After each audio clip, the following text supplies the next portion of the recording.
I want to do a very quick benchmark speed test here between some of the best phones on the market right now in terms of what they bring to the table, like the specs, etc.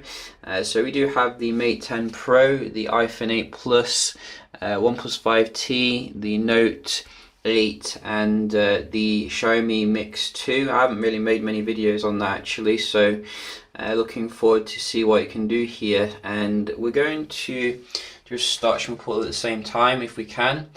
Haven't done this for a while, so we will try here. So 3, 2, is this the Bixby button? I think this is the power button.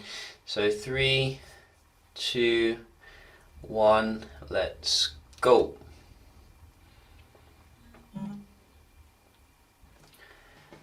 Might have worked.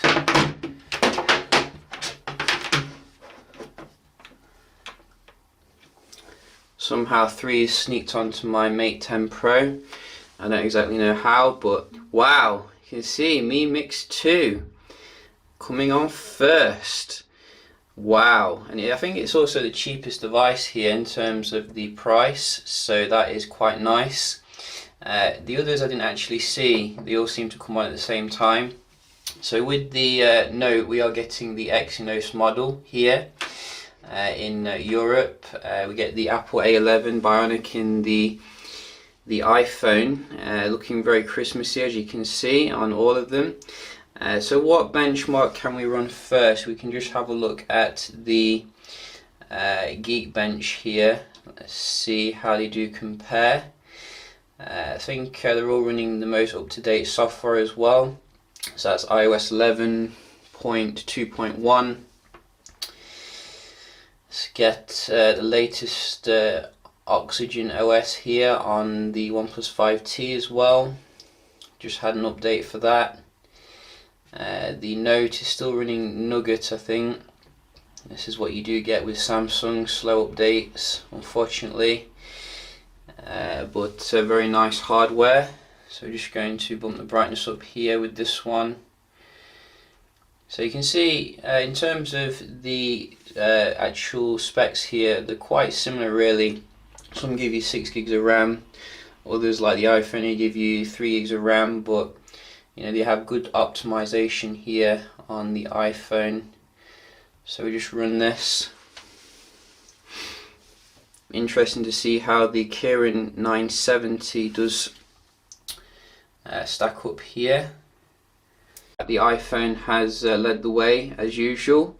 The score just seems to be getting higher and higher with each release of iOS. You can see even the new Snapdragon 845 benchmark, which I saw recently, is nowhere near what the iPhone does give you in terms of the raw benchmark. So you know, Qualcomm's really behind here, if you ask me. But I think you can see in day-to-day performance you're not going to really notice too much of a difference, but there are people who do care about benchmarks at the same time, so that is something to consider. In terms of your Android, it looks like we have like neck and neck here, even though I didn't really start them all at the same time.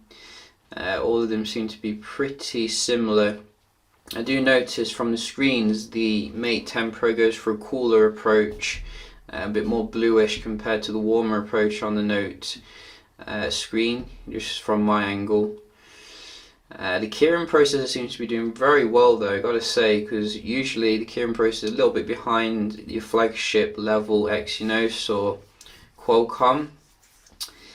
In terms of the benchmark, it does seem to be a little bit behind, if we're going to be honest. Exynos seems to be the best here still in late 2017. And in terms of OnePlus 5T, it looks like it's a little bit better than your Xiaomi Mix 2, but not by much really. But a solid score, you got to say, you know, it's a solid score indeed. But you know, you can have all the AI technology in the world, but if it's not up there with the best, then you know that is a bit of a shame. We're just going to have a look at the Wi-Fi as well, so we can see how fast the Wi-Fi is. And we can just go on here. So I'm just going to check the server is correct here. Yeah, that's not exactly the correct server, is it? Let's just be honest. I don't know how it's got that's weird. So for some strange reason it doesn't seem to pick up local servers on the Mate 10 Pro, even though I've got the region set to, you know, the UK, etc. I've tried reinstalling the app as well, but you can see only foreign servers, so you know that is quite weird, but we're just going to have to roll with it because I don't have the time to fix something like that. We're going to see what it does. Nevertheless, it is on the 5G Wi-Fi.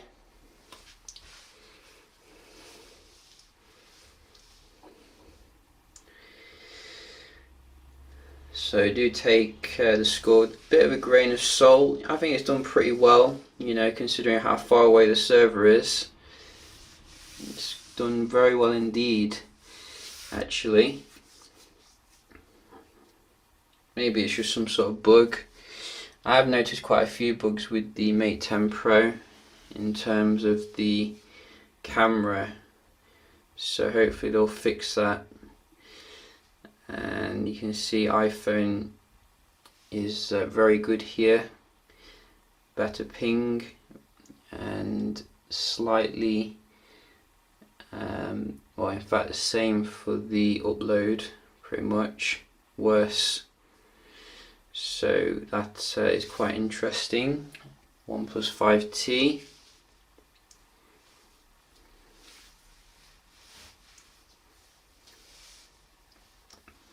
Which likes Manchester, but it's definitely on the right one today. Can't quite meet the iPhone, unfortunately.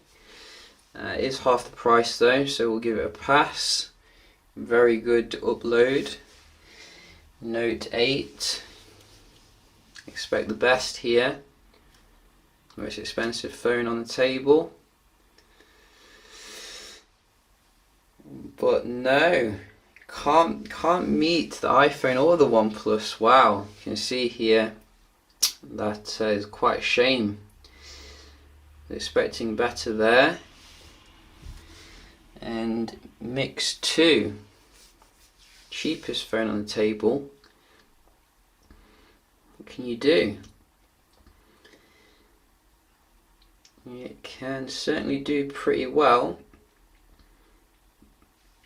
So just so it's not done that well actually. It's actually done pretty much the worst, except for the Mate 10 Pro, which I'm not going to criticise too much, which did pretty well considering how far the server was.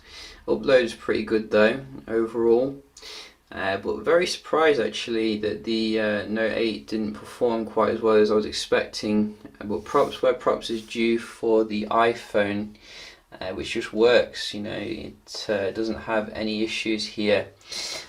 So obviously, you know, benchmarks are everything. We should also have a look at the what they bring to the table and other aspects. So with the Mate 10 Pro, you are getting this Leica sensor, which I have actually been out and about and checked it out. Pretty good performance. I definitely think it's a step above what you're going to get with the 5T and the Mix 2.